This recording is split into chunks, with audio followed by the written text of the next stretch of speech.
India में luxury brand बनाना इतना मुश्किल क्यों है गौरव? जहाँ पे ये होता है ना कि हम अपने ही प्रोडक्ट को अपने ही देश की चीज़ों को बोलते हैं कि यार ये इंटरनेशनल के सामने कुछ भी नहीं है, वहाँ पे वो पूरे देश पे इम्पैक्ट करता है, एक ब्रांड पे इम्पैक्ट नहीं करता है। इंडिया में कई लोगों का परसेप्शन है कि इंडिया से लग्जरी ब्रांड नहीं बन सकते, हम सिर्फ मास प्रोडक्ट बना सकते हैं। इंडियन लग्जरी जो एक मिथ था, अब एक रियलिटी है और अब थोड़े सालों में वो एक लेजेंड बनेगा। Meet Gaurav Mehta, founder of Jaipur Watch Company. He has created India's first bespoke luxury watch brand. He is on his way to disrupt India's luxury watch market. गौरव, आपने बोला कि आपको पता है कि कहाँ पे कौन सा स्टोर चलेगा, कौन से मॉल में कहाँ पे स्टोर चलेगा। Can you walk me through this blueprint? लोगों को लगता है कि आज मेरे पास पैसा है, मैं मॉल में जाऊंगा और दुकान ले लूंगा और दुकान खोल लूंगा। ऐसे नहीं होता। दुनिया में कोई भी सक्सेसफुल मॉल आपको एंट्री तब देगा। Your watches start from 20,000 rupees और 24 लाख की भी घड़ी बेचते हो आप। आपने अपने आप को पोजीशन कैसे किया कि लोगों ने आपसे 20,000 की वॉच खरीदना शुरू कर दिया? Gaurav, I heard that even prime minister Modi wears your watch. Is that true? We've had the opportunity to make watch for him. Wow, तो आप मोदी जी से मिले? मैं मोदी जी से मिला, मैं 15 मिनट मोदी जी के साथ था। कैसे मिला आपको ये अपॉर्चुनिटी? 6 महीने तक कुछ रिस्पॉन्स नहीं आया। 6 महीने बाद एक दिन एक फोन आता है कि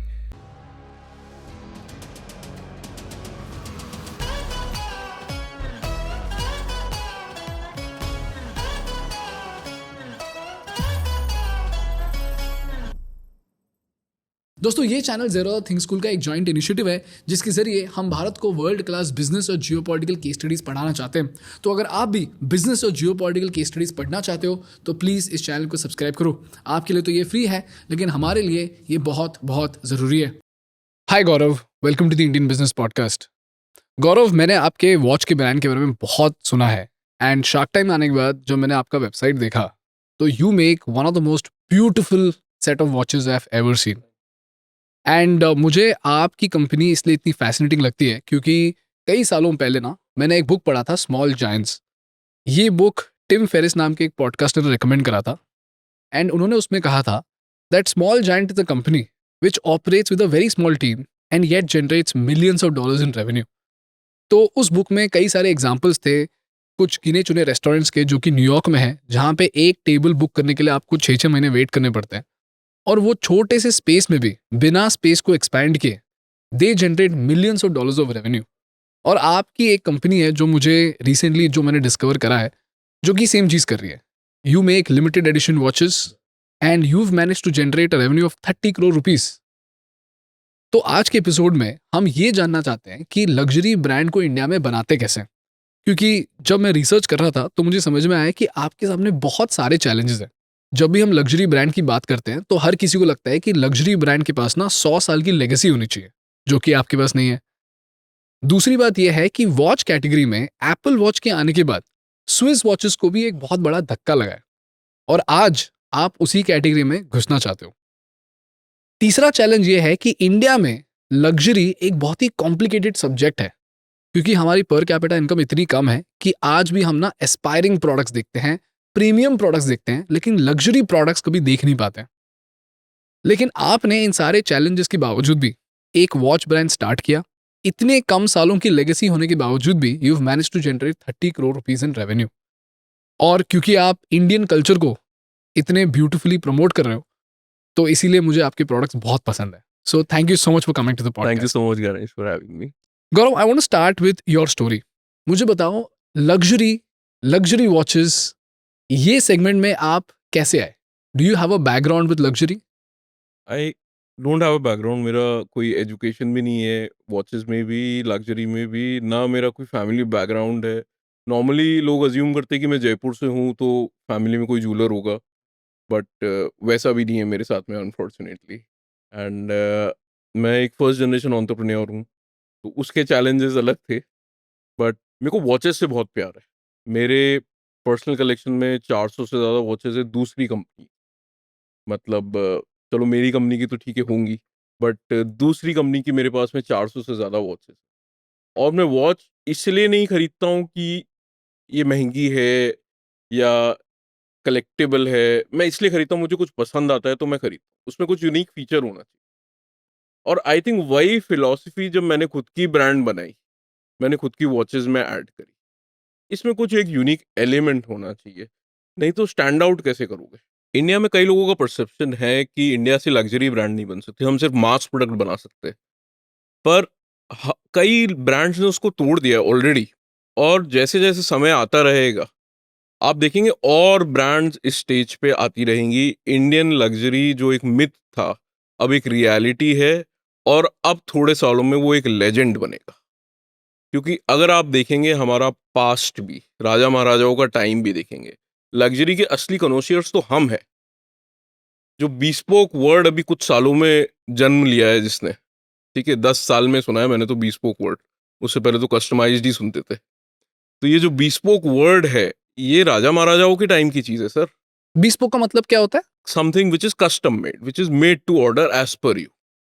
राजा महाराजा बड़ी बड़ी ब्रांड्स को बुलाते थे, बोलते थे ये मेरे लिए ऐसा हार बना के दो, वो बनाते थे। ठीक है, जयपुर के महाराजा को इंग्लैंड जाना था, बोले मैं पानी जयपुर का पीऊंगा, सिल्वर का वेस बनाया उनके लिए, उनकी रिक्वायरमेंट के हिसाब से, सो दैट वो पानी लेके जा सके साथ में। This is bespoke, and for me this is luxury. Price points is not luxury, something which is personal वो लग्जरी। Got it. इंडिया में लग्जरी ब्रांड बनाना इतना मुश्किल क्यों है गौरव? देखिए, हमारा एक परसेप्शन एज इंडियंस ही गलत रहा कि हम मासी प्रोडक्ट्स के लिए बने हैं, हम क्लासी प्रोडक्ट्स के लिए नहीं बने। हम लोग कुछ फाइन चीज़ों पे काम नहीं कर सकते हैं। मैं ट्रैवल करता हूँ, बाहर जाता हूँ, मैं स्विट्ज़रलैंड जाता हूँ। स्विट्ज़रलैंड में मैंने देखा है 3 इंडस्ट्री है खाली, वॉचेस, डेयरी, फाइन मशीनिंग। तो सिर्फ ये 3 इंडस्ट्री में पूरा स्विट्ज़रलैंड बसा हुआ है। और आप किसी भी स्विस आदमी से मिलेंगे, रैंडम स्विस आदमी से मिलेंगे, उससे बोलेंगे कि watches we make the best, chocolates we are the world's best, ठीक है, milk we are the finest, machines we make the most expensive and the most accurate machine. पूरी कंट्री का डिटर्मिनेशन है to prove to the world कि हम उसमें best है। और ये तभी हो सकता है जब पूरी कंट्री एक साथ बोले कि हाँ हम इस चीज में बेस्ट है। जहां पे ये होता है ना कि हम अपने ही प्रोडक्ट को, अपने ही देश की चीजों को बोलते हैं कि यार ये इंटरनेशनल के सामने कुछ भी नहीं है, वहां पे वो पूरे देश पे इम्पैक्ट करता है, एक ब्रांड पे इम्पैक्ट नहीं करता है। तो we have to take pride in our own products. क्यों होता है ऐसा? एक कॉलोनियल माइंडसेट है आई थिंक, जो काफी हद तक तो जा चुका है, बट अभी भी एक जनरेशन बची है शायद जो कॉलोनियल माइंडसेट के ऊपर है, और वो जो जनरेशन है वो अभी लीडरशिप पोजीशंस पे कई जगह पे। तो I think it will take another 20 years for this mindset to completely go from the country. Gaurav, I heard that even Prime Minister Modi wears your watch. Is that true? we've had the opportunity to make watch for him. हमने बनाई है watch. हमने उनके एक watch बनाने के अलावा भी हमने कई वॉचेस बनाई है जो उनके ऑफिस में गई है फॉर गिफ्टिंग पर्पसेस। तो देखिए, अप्रिसिएशन वहां से आता है ना, जो मैं बात कर रहा हूँ। अगर वहां से अप्रिसिएशन आता है, वी फील गुड। कैसे मिला आपको ये अपॉर्चुनिटी? मैंने कोई प्लानिंग नहीं करी, मेरे कोई कॉन्टैक्ट्स नहीं है, ना मैं किसी पॉलिटिशियंस को जानता हूँ, बट मैंने एक चीज जरूर सीखी है कि if I want something I will think about it, I will say कि manifest about it. Manifestation is been my strength. When he became the prime minister 2019, I think I started writing emails to the PM office Okay. कि भैया मैंने एक watch बनाने का concept है और ये मुझे बनानी है, बनानी है, बनानी है। करीब 6 महीने तक कुछ रिस्पॉन्स नहीं आया। 6 महीने बाद एक दिन एक फोन आता है कि हाँ जी, आपकी डिज़ाइन हमने देखी है, आप बनाइए उसको। और फिर हमने उस पर काम किया, डिज़ाइन बनाई। फिर मेरे एक बहुत इनिशियल कस्टमर है, he is also politician, Satpal Maharaj ji, Uttarakhand के टूरिज्म मिनिस्टर है। फिर मैंने उनको रिक्वेस्ट करी, मैंने कहा कि सर हमने ये डिज़ाइन बना ली है, फ़ोन आया था, अप्रूवल लेके बनाई है। तो बोले ठीक है चलिए, अब मैं आपको लेके चलता हूँ। तो फिर उन्होंने फैसिलिटेट किया और फिर हम जाके दे के आए। वाओ, तो आप मोदी जी से मिले? मैं मोदी जी से मिला, मैं 15 मिनट मोदी जी के साथ था। तो क्या बोले मोदी जी आपके वॉच के बारे तो में? मोदी जी मेरे को जो लगा बड़ा इंक्विजिटिव पर्सन है, तो उनका फर्स्ट क्वेश्चन था कैसे बनाई, कहाँ बनाई, इंडिया में कैसे बनाई। तो मतलब एक नॉर्मल लेमैन के जो क्वेश्चंस होते हैं उससे ऊपर उनके टेक्निकल क्वेश्चंस। जैसे? क्या मतलब प्रोसेस यूज किया, कैसे बनाई आपने, यहाँ पे इंडिया में कहाँ बनती है वॉचेस, मतलब वो क्वेश्चंस थे, उनकी इंक्विजिटिवनेस थी कि इंडिया में भी फाइन वॉचेस बन रही है क्या, क्योंकि बहुत छोटी इंडस्ट्री है, वॉच मार्केट कोई बहुत बड़ा मार्केट नहीं है, इंडिया में सिर्फ 13,000 करोड़ का मार्केट है। ये 13,000 करोड़ का जो मार्केट है, इसमें से लग्जरी वॉच मार्केट कितना बड़ा होगा? 3,000 करोड़। तो आपने ये कैसे सोच लिया कि टाइटन जैसे बड़े ब्रांड के होते हुए आप 20,000 के स्टार्टिंग रेंज से इंडिया में वॉच बेच पाओगे? ये थॉट कहाँ से आया? टाइटन तो हमारा पूरी इंडस्ट्री के लिए it's an icon, there is no doubt about it. आज दुनिया की शायद चौथी या पांचवी सबसे बड़ी वॉच कंपनी है टाइटन। बट मेरा कोई टाइटन से कंपटीशन का तो कोई इरादा कभी था नहीं, और कभी होगा भी नहीं टाइटन से कंपटीशन का इरादा। उनका प्राइस सेगमेंट अलग है, उनका क्लाइंटेल अलग है। खाली एक ये चीज थी कि हमारी हिस्ट्री, हमारी माइथोलॉजी दुनिया में सबसे पुरानी है। और जब मैं स्विट्जरलैंड गया घूमने, तो मैं उनके मुंह से सुनता था कि इसमें ये हिस्ट्री है, इस वॉच में ये हिस्ट्री है। मुझे लगता था हम अपनी हिस्ट्री क्यों नहीं बता रहे, हम ये क्यों बोल रहे हैं कि ये जो मैंने वॉच बनाई है स्विस वॉच से मिलती जुलती है। वो चीज मुझे हमेशा एक गैप दिखा कि यार हमारी हिस्ट्री दुनिया में सबसे पुरानी हिस्ट्री है, हम उसको ही नहीं बता रहे, औरों की कॉपी कर रहे हैं हम। तो मैंने कहा हम अपनी हिस्ट्री को बताते हैं ना, इसलिए मैं इस इंडस्ट्री में आया था। सीरियसली, मेरा पैसे कमाने का बिल्कुल टारगेट नहीं था। मेरा money was never my first motive when I got into business. क्या आपको पता है ज़र्क्सीज़ देसाई का भी सिमिलर स्टोरी है, जिन्होंने टाइटन बनाया? उन्होंने ये देखा कि लोग स्विस वॉचेस और जापानीज वॉचेस को इतना भाव दे रहे हैं, उसको इंपोर्ट करके वहां से यहाँ लेकर आ रहे हैं, और हमारे पास सिर्फ एक वॉच कंपनी थी, हिंदुस्तान मशीन टूल्स। तो उन्होंने बोला कि मैं इंडिया के लिए एक ऐसा वॉच कंपनी बनाऊंगा जो कि इंडिया का शान बनेगा। And that is how Titan was born. And today you telling me a very similar story, which is you went to Switzerland, you heard other people talk about their history, you came back and you built something about which Indians can talk about and say, this is our history. Exactly. That's very beautiful. Gaurav, India में सबसे बड़ा challenge ये है, जब भी कोई company market में enter करती है, हर कंपनी यही सोचती है कि हम प्रीमियम प्रोडक्ट्स बेचेंगे। लेकिन जैसे ही वो मार्केट में आते हैं ना, उनको ये समझ में आता है कि लोग इंडिया में 500 रुपीज़ का प्रोडक्ट खरीदने के पहले भी बहुत बार सोचते हैं। लेकिन कुछ ब्रांड्स ऐसी होती है जो लग्जरी में अपना जगह बहुत ही ईजिली बना लेते हैं, जैसे लीला हो गया, ओबेरॉय हो गया, ताज हो गया। ये सारे ब्रांड्स ने इंडिया में नहीं पूरे वर्ल्ड में लग्जरी में अपने आप को एस्टैब्लिश कर दिया है। तो मैं ये जानना चाहता हूँ, जब आपने ये कंपनी शुरू करी तो आपका फिलॉसफी क्या था कि आप अपने आप को इस सेगमेंट में कैसे एस्टैब्लिश करने वाले थे? क्योंकि जैसा मैंने आपको बोला कि आपके पास 100 साल की लेगेसी नहीं है। ताज के पास टाटा का नाम था, ओबेरॉय तो बहुत ही पुरानी कंपनी है। तो आपने अपने आप को पोजीशन कैसे किया कि लोगों ने आपसे 20,000 की वॉच खरीदना शुरू कर दिया?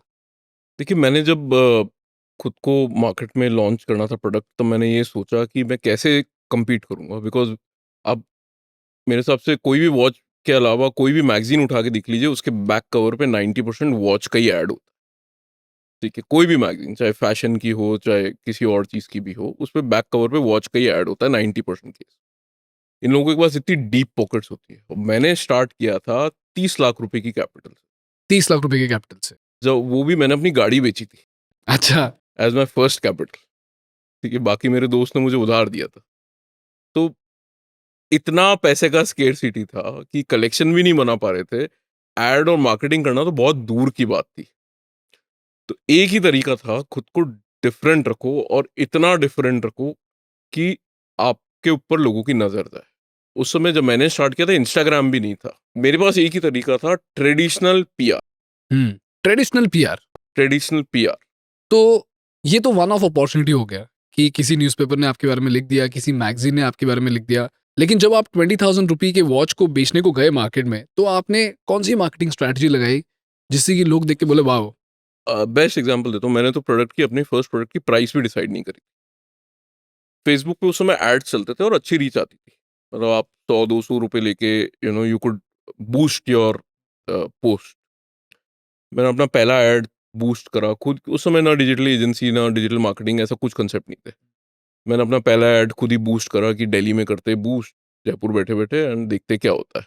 बूस्ट किया, मेरे पास एक जने का फ़ोन आया, बोला मैंने आपका ऐड देखा है, मुझे 2 वॉचेस भी। मैंने उनको 2 वॉचेस भेजे, मैं बड़ा खुश। मैंने कहा यार ऐड बूस्ट किया और 2 सेल हो गई। फिर मैंने नेक्स्ट डे बॉम्बे बूस्ट किया, तो मेरे पास एक जने का फ़ोन आया, बोला कि मैं बॉम्बे से बोल रहा हूँ, मेरा नाम विवेक गुप्ता है, मेरा बॉम्बे में एक स्टोर है पाली हिल पे, और 15,000 स्क्वायर फीट का स्टोर है मेरा, जिसके अंदर I sell fantastic Indian art, furniture, jewellery, paintings, all these things. मैं चाहता हूँ आप भी अपनी वॉचेस यहाँ पे बेचिए। तो मेरे लिए बहुत नया था सब कुछ। तो मैंने बोला कि ठीक है सर, मैं बॉम्बे आऊँगा तो आपसे मिलता हूँ। बोले नहीं, आपको बिजनेस करना ही नहीं आता शायद, मैं कल जयपुर आ रहा हूँ। हम्म वो नेक्स्ट डे फ्लाइट लेके जयपुर आ गए। हम्म जयपुर आ गए, मेरे पास ऑफिस भी नहीं था, एक फ्लैट से काम करता था, वहाँ पे आ गए। आके वॉचेस देखी, अपनी वाइफ के साथ आए, बोला बहुत अच्छी है, बहुत सुंदर है, कितने की है? मैंने कहा सर अभी तो 16,000 सोचा है मैंने प्राइस, बिकेगी नहीं। मैंने कहा ज़्यादा है? बोले नहीं नहीं, तो कम से कम 20,000 कर, तब बिकेगी। मैंने कहा ये क्या लॉजिक है? बोला नहीं नहीं, you don't understand I think about business, you can only make products. Hmm. तो एक काम कर, मुझे दे दे, मैं बेचता हूँ। ठीक है सर। मैंने कहा सर बट मेरा I don't have any marketing budget और एनीथिंग। बोला don't worry about it, leave it on me. भगवान ने भेजा था वो बंदा मेरे लिए। उसने 2 दिन बॉम्बे टाइम्स में ऐड दिया, introducing Jaipur watch company wow. At his cost. 2 दिन का उसने लॉन्च इवेंट रखा, पाली हिल में स्टोर था उनका। 2 दिन का लॉन्च इवेंट रखा, सेलिब्रिटीज आए, मीडिया आई, ये आई, लॉन्चिंग जयपुर वॉच कंपनी। वहां से मेरा I say real retail, real business start हुआ।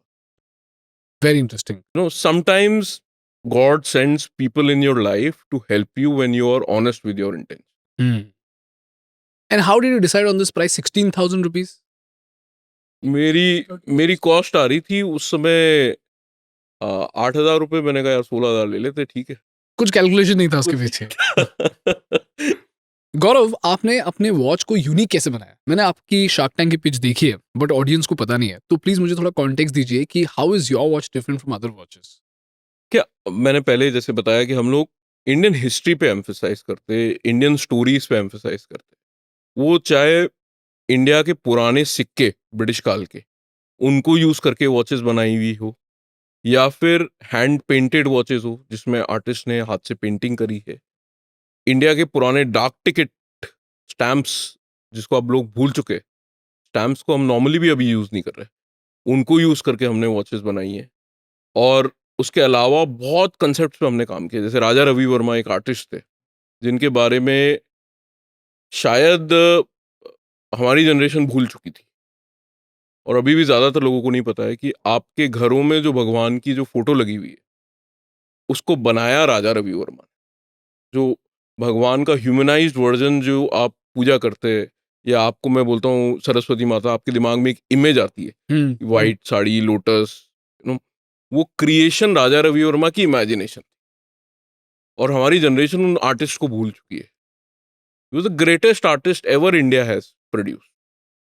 और ऐसा ही डिस्कशन हो रहा था एक फ्रेंड्स के साथ में, बात चल रही थी कि बेस्ट आर्टिस्ट कौन है वर्ल्ड के, ये वो। तो मैंने बोला राजा रवि वर्मा। बोले ये कौन है? That came as a shock to me. मैंने कहा यार तुम क्या बात कर रहे हो, मतलब तुम्हारे घर में पूजा करते हो ना तुम, और तुम्हें राजा रवि वर्मा नहीं पता है? बोला नहीं, हमने उसके ऊपर पूरा एक कलेक्शन बनाया। Got it. So that was your first collection? No no, that was not a first collection, that was one of the, I think, last but that is how you make your That is watches one of the unique. mega collections, but that is how we make our watches. Indian stories के ऊपर हम watches बनाते। We are proud about the fact that India has so much history. So 2013, when did this launch happen in Mumbai? 2014. 2014। तो उसके बाद आपने अपने watches को कैसे कैसे बेचा? How many channels do you have of sales? अभी हमारे खुद के स्टैंड अलोन 5 स्टोर है रनिंग में। ओके। हमने फ्रेंचाइजी मॉडल स्टार्ट किया है। हमने अपना पहला फ्रेंचाइजी बॉम्बे में साइन किया है, वो स्टोर पे काम चल रहा है। तो I think with in 30 days वो स्टोर भी स्टार्ट हो जाएगा। 30 days? Oh wow. सो हम लोगों के ये तो स्टैंड अलोन स्टोर्स है। उसके अलावा हम 5 स्टार होटल नेटवर्क के साथ काम करते, ताज और ओबरॉय, ताज खजाना, ओबरॉय तिजोरी। बट ये 5 स्टार होटल्स बहुत ही पिकी होते हैं, राइट? किन प्रोडक्ट्स को रखना चाहते हैं, तो आपने ये इन 5 स्टार होटल्स को कैसे मनाया? मैं ताज खजाना के साथ में 2015 से काम कर रहा हूँ। 10 साल हो गए मुझे ताज खजाना के साथ में काम करते हुए। I am one of the oldest brands who has worked with Taj Khazana. And यही बिग डोर का ही टाइम था, हम्म। स्टोर चल रहा था, सेल आ रही थी, ठीक है, महीने की 50,000 रुपये की इनकम हो जाती थी, 60,000 की इनकम हो जाती थी। मैं चल रहा था, बट मैंने कहा यार अब इसको बढ़ाए कैसे? तो मैं सबसे पहले घड़ी के दुकानदारों के पास गया, जो एक ट्रेडिशनल माइंडसेट होता है कि भाई आप मेरी वॉचेस भी बेचिए। तब मुझे रियलाइज हुआ कि यार हम लोग बहुत बहुत दूर है अभी, क्यों? क्योंकि इतना मुझे लोगों ने सुनाया, क्या सुना है? इंडियन घड़ी महंगी कैसे हो सकती है, आपकी घड़ी स्विस ब्रांड के बगल में कैसे रखे। अच्छा। इतना मैंने महसूस किया था ना उस समय कि हम लोग बहुत दूर है कुछ बनने से अभी, क्योंकि हमें अपने प्रोडक्ट्स की रिस्पेक्ट नहीं है। उस दिन मैंने डिसाइड किया कि मैं कोई भी वॉच रिटेलर के यहाँ तो अपना माल नहीं बेचूं। वो मैंने आज तक नहीं बेचा। कोई भी मल्टी वॉच ब्रांड स्टोर में मेरी वॉचेस नहीं है। और मुझे लगता है होनी भी नहीं चाहिए। तो वो एक तरह से ब्लेसिंग इन डिस्गाइज ही थी कि उन लोगों ने मुझे मना किया। उन्होंने मना किया, फिर मैंने कहा अब क्या करें, कहीं तो बेचना पड़ेगा, स्टोर तो खोल नहीं सकते खुद के पैसों से। होटल शॉप्स, तो फिर मैंने ताज खजाना अप्रोच किया। ओके। उनके मर्चेंडाइजर बैठते दिल्ली में, Manish Kakkar ji, he still there. तो उनको दिखाया मैंने कहा कि सर ये तो, बोले फैंटास्टिक प्रोडक्ट है, I will give you, how many Taj can you do, आप रखो सर, यू डिसाइड। लोग let's start with 11 Taj 11। First day. उसमें उन्होंने मुझे, आप सोच सकते हैं जिस प्रॉपर्टी के बारे में इंडिया में, वो प्रॉपर्टी मेरे पास थी। From Falaknuma palace to you know name the property, वो मेरे पास में थी। Wow. Hmm. So 11 Taj hotels featured your product. First time wow. in the first meeting he said yes. This was the quality of the product, and बस एक आंख की जरूरत थी कि कोई पहचान सके उसको। तो ये फंक्शन कैसे करता है? How does this model operate? बड़ा सिंपल मॉडल है। आप ताज खजाना अप्रोच कीजिए, if they like the product वो रखेंगे आपका प्रोडक्ट, एंड एक शेल्फ फीस होती है उनकी। कितनी होती है shelf fee, if I may ask? It depends property to property. Okay, can you give me an example? It can be like 50,000 also for a shelf okay. Per month, okay, plus a revenue share. Got it. Visual merchandising क्या होता है? Visual merchandising होता है, आप जैसे अपने counters होते हैं, आप मॉल्स में जाते हैं, दुकानें देखते हैं, उनका शो विंडो होता है। वो शो विंडो कितना सुंदर है, दैट इज विजुअल मर्चेंडाइजिंग। उसके लिए कंसल्टेंट्स होते हैं, बड़ी बड़ी कंपनियां करोड़ों रुपए खर्च करती है अच्छा। Visual merchandising. वाओ। आप कोई लुई विटॉन के स्टोर को क्रॉस कीजिए, आप शनैल के स्टोर को क्रॉस कीजिए, आप उनकी विंडो देखिए, और एक हमारे यहाँ पे कोई इंडियन ब्रांड्स की विंडो देखिए, जमीन आसमान का फर्क है शो विंडो में। फॉरगेट अबाउट प्रोडक्ट, क्योंकि वहीं पे वो इतना खर्चा कर देते हैं कि आदमी एक बार तो रुकता ही है दुकान पे जाने के लिए। ब्यूटीफुल। और जैसे ही ताज ने आपके वॉचेस को फीचर किया, तो आपकी सेल्स में क्या फर्क पड़ा? हमारी सेल डबल हो गई उस समय ताज के आने के बाद में। फिर उसके बाद में मैं ओबरॉय अप्रोच किया, ताज आने से कॉन्फिडेंस आ गया कि हाँ यार, जब वो ताज रख रहा है तो ओबरॉय भी ट्राई कर सकते हैं। लकीली ओबरॉय ने भी हाँ बोल दिया, ओह वाओ। तो धीरे धीरे ओबरॉय भी स्टार्ट हो गया। तो आज की डेट में हम combination of Taj and Oberoi करीब 16 से 17 प्रॉपर्टीज कर रहे हैं। 16 से 17 प्रॉपर्टीज। तो गौरव, अगर कल कोई लग्जरी ब्रांड शुरू करता है, तो आपको क्या लगता है उनके प्रोडक्ट में ऐसी कौन सी चीजें होनी चाहिए, कौन से फीचर्स या एट्रीब्यूट्स होनी चाहिए जिनकी वजह से उनको इतने प्रेस्टिजियस जगहों पर शेल्फ स्पेस मिलेगा? आई थिंक आपको मतलब प्रोडक्ट, तो हर प्रोडक्ट अलग हो सकता है, it can be anything, but attributes वही होने चाहिए जो ऐसी प्रेस्टिजियस जगह पे जाने के लिए, वहाँ पे जो टारगेट क्लाइंटेल है उनकी, जो उनके गेस्ट है, क्या वो खरीदेंगे। वो कैसे खरीदते हैं?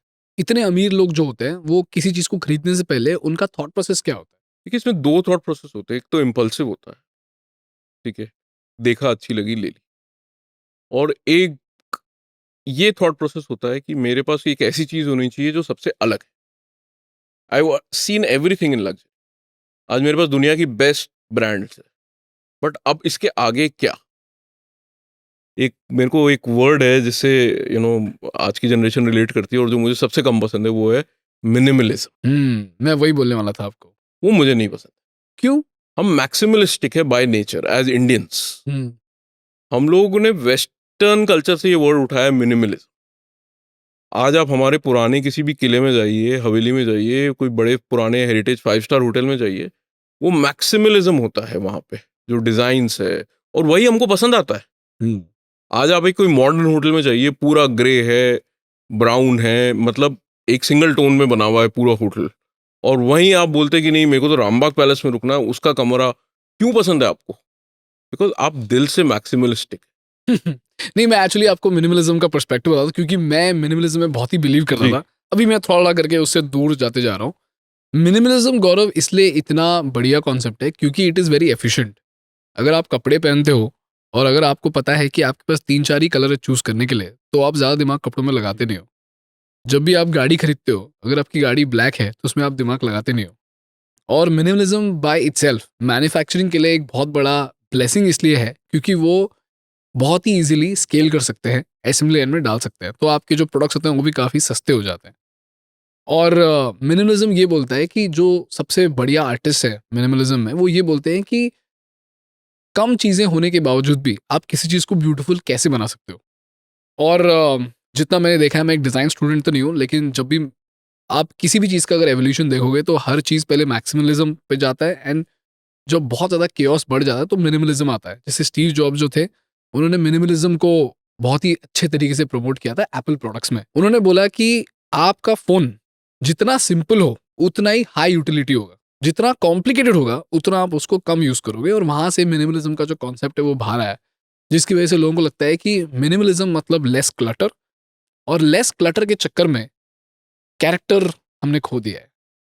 Can you help me understand कि अगर आपने डिसाइड कर लिया कि ये वॉच बनाना है, पहले तो आप कैसे डिसाइड करते हो कि ये वॉच बनाना है, और डिसाइड करने के बाद प्रोसेस क्या होता है, कितने दिन में वॉच बनती है, और अब मार्केट में बिकॉज कोई स्टैंडर्ड प्रोडक्ट है नहीं, तो आप मार्केट में प्रोडक्ट के डिमांड को किस तरीके से गेज करके प्रोडक्ट बनाते हो?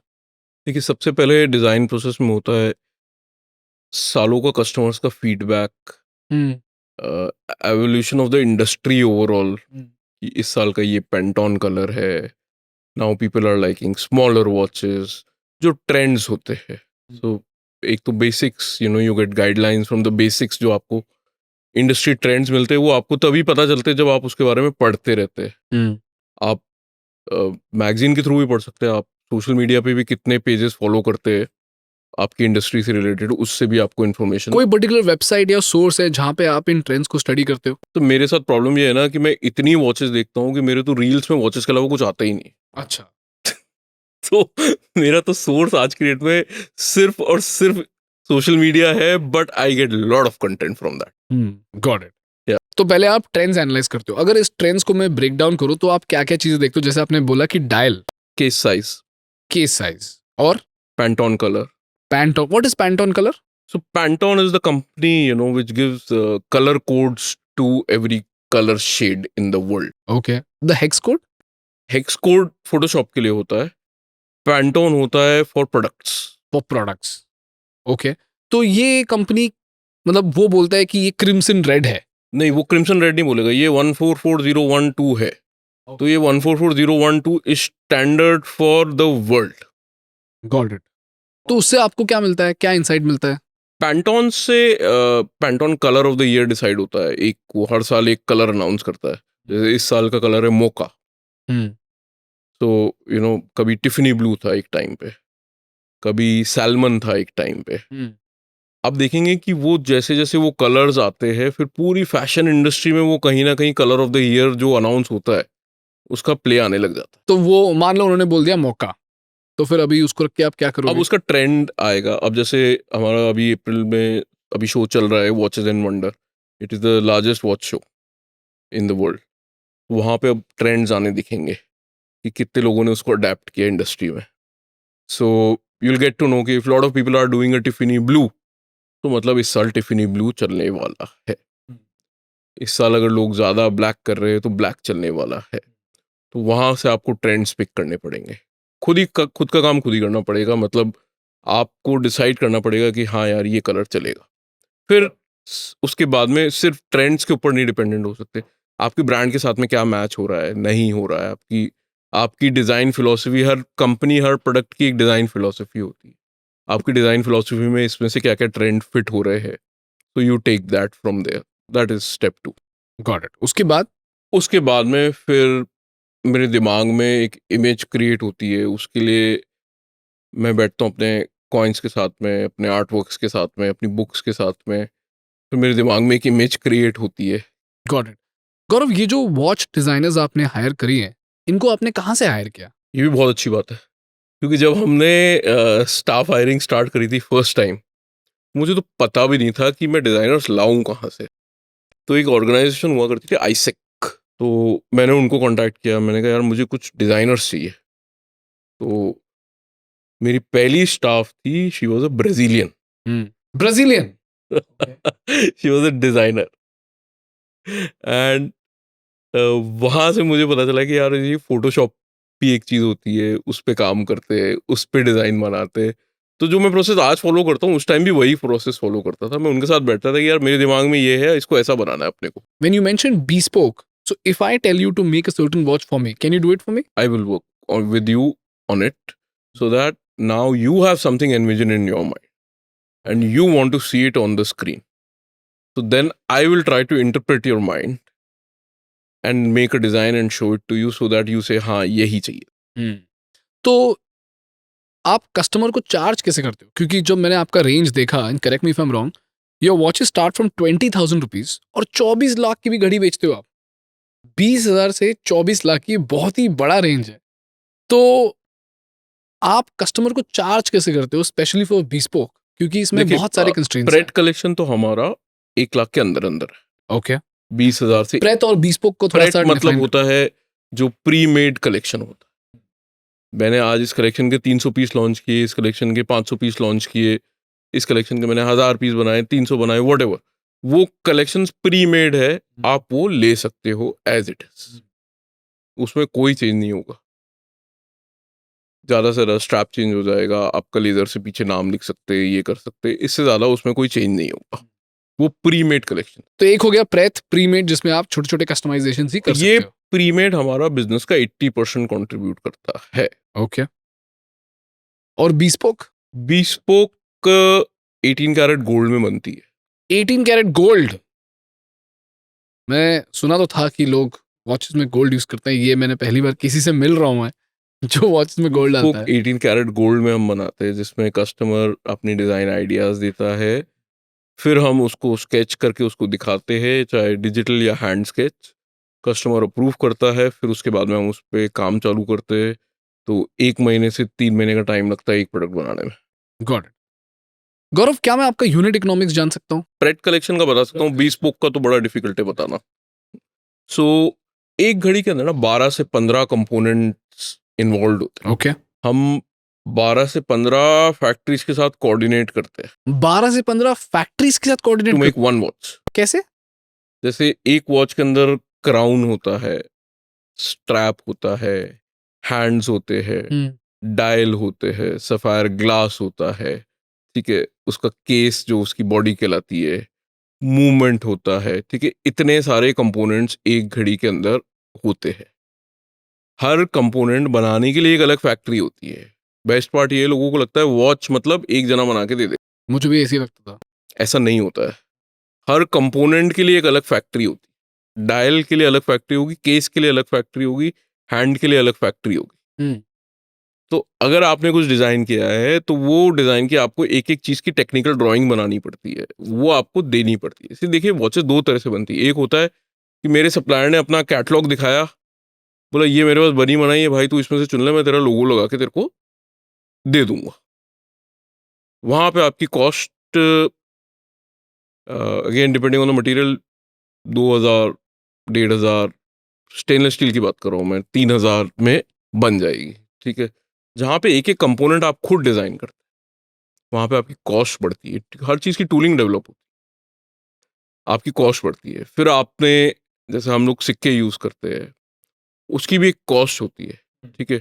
आज आप ये नहीं बोल सकते एक सिक्का कितने का आता है, वो मेरे लिए बिल्कुल गलत क्वेश्चन है। इसीलिए क्योंकि एक सिक्का चाहे आपको 500 रुपये में, 1000 रुपये में मिलता होगा बाजार में, बट मेरे को एक नहीं, मेरे को एक साथ 500 सिक्के चाहिए, वो भी अनयूज्ड कंडीशन के। अनयूज्ड? जी, बट कैसे मिलेंगे आपको अनयूज्ड कंडीशन में? मैं वही तो लगाता हूँ मेरी वॉचेस में, तो आप एंशिएंट अनयूज्ड सिक्के लगाते हो? अनयूज्ड या ऑलमोस्ट अनयूज्ड। तो कहाँ से मिलते हैं आपको ये सिक्के? मेरा एक बहुत बड़ा सोर्सिंग नेटवर्क है, उसमें मतलब मेरे को 12 साल तो इस इंडस्ट्री में वॉचेस बनाते हुए हो गए, उससे 5 साल पहले से मैं कॉइन्स कलेक्ट करता आ रहा हूँ। तो मेरा इतने सालों का एक नेटवर्क है, ऑलमोस्ट 20 साल का, तो आज इंडिया में सबको पता है कि अगर इस कंडीशन के ये सिक्के आए तो कौन लेगा। क्या बात कर रहे हो? इसका भी एक नेटवर्क है, लोगों का ब्रेड एंड बटर है, ये बिजनेस है। बिजनेस है, लोग कॉइन्स बेचते हैं, कॉइन बेचना। ये बिजनेस है। बहुत लोगों का कॉइन के शोज होते हैं। मतलब ऐसी ऐसी इंडस्ट्रीज पता चली यहाँ आने के बाद में जो मैंने कभी सोची भी नहीं थी एग्जिस्ट करती है। मुझे लगा घड़ी का कांच ही तो है, इसमें क्या है, मिल जाएगा इंडिया में। जब काम चालू किया, एक फैक्ट्री नहीं थी पूरी इंडिया में जो सफायर ग्लास बनाती। जब मैंने काम चालू what is the difference between a sapphire glass and normal glass? Normal glass होता है मिनरल ग्लास, सफायर ग्लास होता है जो हम यूज करते हैं हमारी वॉचेस के लिए।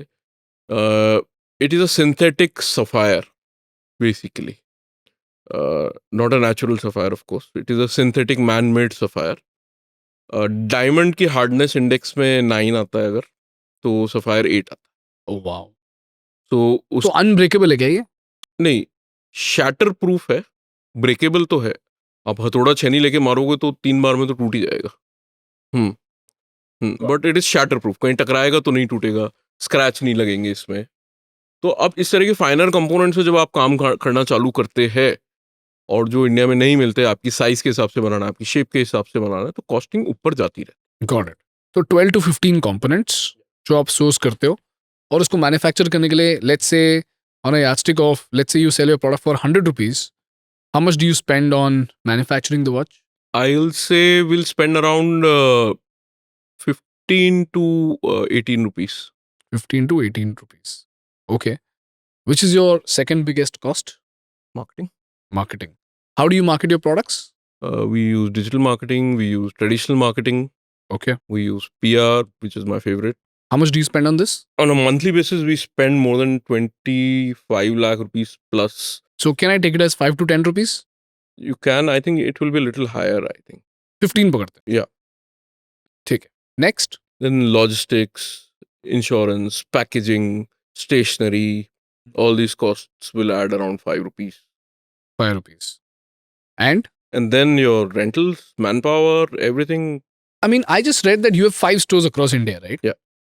Gaurav, 5 stores across India, and these are all tier 1 cities.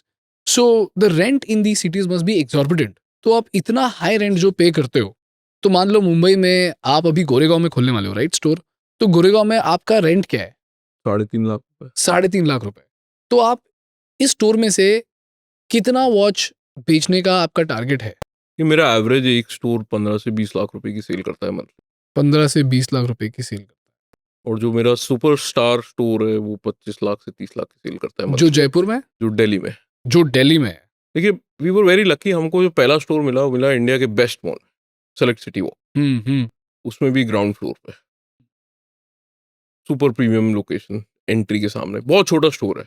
मतलब आप देखेंगे तो आप बोलेंगे यार ये तो स्टोर ही नहीं है। ठीक है, 95 square feet carpet area, 95 square feet में आप 25 लाख पर मंथ का सेल कर रहे 25 हो। लाख पर मंथ की सेल करते हैं हम 95 स्क्वायर फीट में।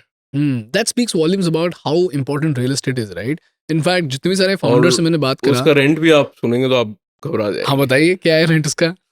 4.5 लाख रुपए, 95 4.5 स्क्वायर फीट का। और मुझे बताओ, जो आपके सेल्समैन होते हैं उनको आप क्या ट्रेनिंग देते अरे हो? ये भी बड़ा इंटरेस्टिंग काम है, क्वेश्चन है। मेरा जो पहला स्टोर मैनेजर था वो कौन था? He is not from watch industry. मैं जब दिल्ली जाता था बिजनेस मीटिंग्स के लिए, तो उसमें मेरू चलती थी टैक्सी, वो मेरे मेरू टैक्सी का ड्राइवर था जो मैंने फिक्स कर रखा था। मैं आ रहा था दिल्ली, उसको फोन करता था कि यार मैं आ रहा हूँ, तो वो आ जाता था गाड़ी लेके। ओके 4 साल तक वो मेरा ड्राइवर था। ओके। फिर जब मैं स्टोर खोल रहा था, मतलब वो आदमी इतना वेल स्पोकन आदमी था, ठीक है, वेरी जेंटल स्पोकन, इंग्लिश भी बोलता था, नाइस गाय, मेरू टैक्सी चलाता था, उसके बाद ऊबर टैक्सी चलाता था। जैसे जैसे अपग्रेड होती रही एप्स, वो भी करता रहा upgrade.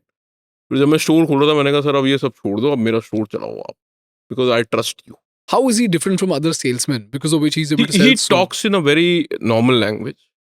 He will not use heavy words. हमारी लग्जरी में एक मिसकंसेप्शन ये भी है कि जब तक आपको इंसल्टेड फील नहीं कराए वो लग्जरी नहीं है। उसका लॉजिक क्या मेरे को भी समझ में नहीं आता, मैं तो बिल्कुल बिलीवर नहीं हूँ, मेरे किसी स्टोर में ऐसा नहीं होता। है? He speaks in a very normal language. He uses right words. He speaks English when required. You said right words. What do you mean by right words? आप करके बात करेगा, सर करके बात करेगा, आप ये ले रहे घड़ी, तो आप ये भी देखिए सर, ये हमारी बेस्ट सेलर है, अप सेलिंग करने की कोशिश करेगा। सो ये सब चीज़ें उसका नेचुरल ट्रेट है।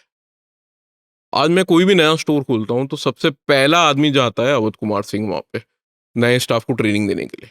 तो क्या है आपका ट्रेनिंग मॉड्यूल?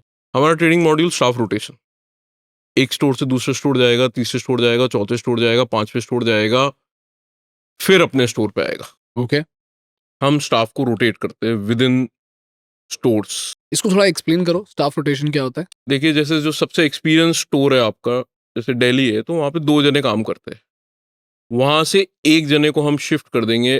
जैसे मैंने से बॉम्बे में नया स्टोर खोला, दिल्ली से 1 जना बॉम्बे आ जाएगा महीने भर के लिए। बॉम्बे में जो 2 जने हैं वो उसके साथ में काम करेंगे। जैसे ही वो जाएगा तो उन 2 जनों में से 1 जना जयपुर आ जाएगा, 1 जना पुणे चले जाएगा, 1 जना अहमदाबाद, ऐसे मतलब हम आपस में रोटेट करते हैं। तो एक एक्सपीरियंस्ड आदमी उसके साथ इनएक्सपीरियंस्ड आदमी ओके, खड़ा रहता है, वो देखता है, वो सीखता है। आप कितनी भी जूम मीटिंग्स पे प्रोडक्ट ट्रेनिंग दे दो, आप स्टोर में जाके प्रोडक्ट ट्रेनिंग दे दो, उसको कभी याद नहीं रहेगा। 100 प्रोडक्ट रखे हुए, एक एक प्रोडक्ट की टेक्निकल नॉलेज उसको तभी आएगी जब वो किसी और को बोलते हुए देखेगा उसके बारे में। Let's come back to unit economics. 15% is your manufacturing cost, 15% is your digital marketing plus PR, 5 rupees is your logistics. Then we were at rentals before we diverged into Delhi. तो मुझे बताओ सर, रेंटल में how much do you spend? So Ahmedabad, let's talk about that's like an average store in terms of sale. It is a very big store. It is a 700 square feet store, Okay. and it has a rental of around 3.5 lakh rupees. So it showcases around 150 watches. Okay. So 150 watches, 3.5 lakh rupees rent. I think Can I ask how much revenue does this store generate? around 15 lakh rupees. 15 lakh rupees. So close to 20 to 25% is your rent to revenue ratio. But at the same time, when you're doing an offline sale, digital marketing cost is much lower. True. Digital marketing contributes to the D2C sale. Correct.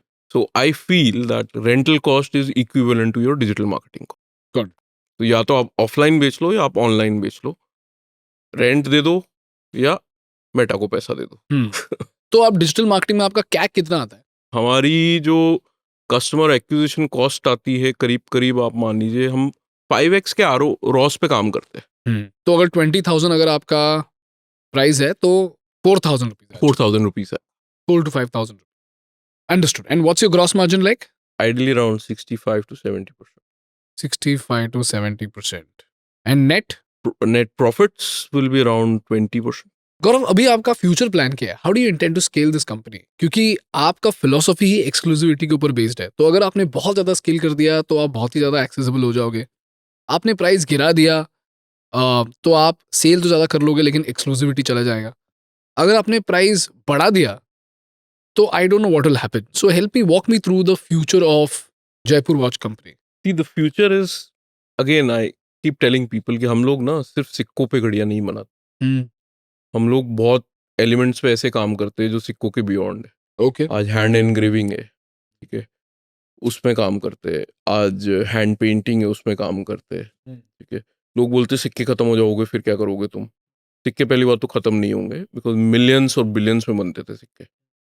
उसमें से अगर मैंने 300 लेके घड़ी बना दी तो आप समझ रहे हैं मैं क्या कहना चाह रहा हूँ। 300 में करके कितनी बना सकता हूँ बढ़िया। करेक्ट। स्केलेबिलिटी हमारी आएगी स्टोर्स। ओके। जितने स्टोर्स हम खोलते हैं उतनी हमारी सेल बढ़ती है, उतने हम प्रॉफिटेबल रहते हैं। डिजिटल मार्केटिंग एक पॉइंट के बाद में रुक जाती है। एक पॉइंट के बाद में डिजिटल मार्केटिंग की growth will stop. I come from a very old school, मेरी तो यही थॉट प्रोसेस है कि डिजिटल मार्केटिंग एक पॉइंट के बाद में ग्रो नहीं करेगी। चाहे आप कितना भी डालो, आपका रॉस हिट करेगा, बट एक नंबर के बाद सेल अचीव नहीं होगी। सेल अचीव होगी ऑफलाइन स्टोर्स। ऑफलाइन स्टोर्स में जो हमारे लिए अभी तक बॉटलनेक आ रहा था, वो आ रहा था कि यार कैपिटल एक्सपेंडिचर बहुत है। एक स्टोर बनाने में एवरेज 70 से 80 लाख रुपए खर्च होते हैं, जिसमें सिक्योरिटी डिपॉजिट भी आ गया, इंटीरियर भी आ गया और फर्स्ट इन्वेंट्री भी आ गई। ओके। अब यार साल में कितने 70 से 80 लाख निकालोगे आप? सो उस बॉटलनेक को दूर करने के लिए हमने अब फ्रेंचाइजी मॉडल स्टार्ट किया है। ओके, जिसके अंदर स्टोर क्वालिटी में कोई फर्क नहीं आएगा, क्योंकि those are franchise owned but company operated store. Franchise own company operated. तो फोको मॉडल है। Before we get into the details of it, क्या आप ऑडियंस को ये समझा सकते हो कि different different types of franchise models जो होते हैं, फोफो, कोको, कोफो, ये कैसे अपने आप से कैसे एक दूसरे से अलग है? देखिए, फ्रेंचाइजी ओन्ड कंपनी ऑपरेटेड में तो फ्रेंचाइजी उस स्टोर का ओनर है, बट कंपनी उस स्टोर को चला रही है, इसका मतलब वो 70-80 लाख का जो इन्वेस्टमेंट है वो फ्रेंचाइजी करेगा। फ्रेंचाइजी कर रहा है। उसके बाद का जो खर्चा है वो कंपनी कर रही है, जिसके अंदर रेंट भी आ गया, जिसके अंदर सैलरी भी आ गई, जिसके अंदर इन्वेंट्री भी आ गई, ओके, वो कंपनी कर रही है। और पोफो आता है franchise own, franchise operated. Normally apparel brands में बहुत कॉमन होता है ये, जिसमें फ्रेंचाइजी किसी कपड़े की कंपनी का एक वो ले लेता है लाइसेंस, और फिर उसकी दुकान खोलता है, खर्चा भी उसका, और retail regular day to day expenses भी उसके, उसको एक परसेंटेज ऑफ मार्जिन फिक्स होता है, जिसके सिर्फ अंदर प्रोडक्ट कंपनी से आता सिर्फ प्रोडक्ट कंपनी से आता है। कंपनी का मार्जिन उस केस में उसकी स्टोर की बाइंग के ऊपर होता है। है। कंपनी ऑन कंपनी ऑपरेटेड तो बहुत ही बेसिक है, खुद का ही स्टोर है, ठीक है। ओके, फोको हो गया, कोफो हो गया। कंपनी ओन्ड फ्रैंचाइज ऑपरेटेड कैसे काम करता है?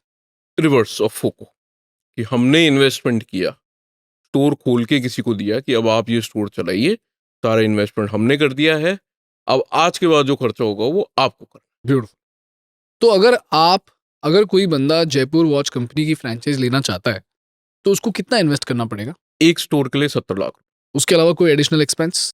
उसके अलावा कोई एडिशनल एक्सपेंस नहीं, कोई हिडन चार्ज नहीं। इसमें 70 लाख में भी करीब 18 लाख रुपए उसका सिक्योरिटी डिपॉजिट है, जो मॉल के पास जा रहा है, हमारे पास नहीं जा रहा है। जयपुर वॉच कंपनी ने 1 रुपया भी इसमें कमाया नहीं। और इसमें इंटीरियर से लेके सारी चीजों का खर्चा हो जाता है। इसमें क्या क्या इंक्लूडेड है? Can you tell me apart from interior?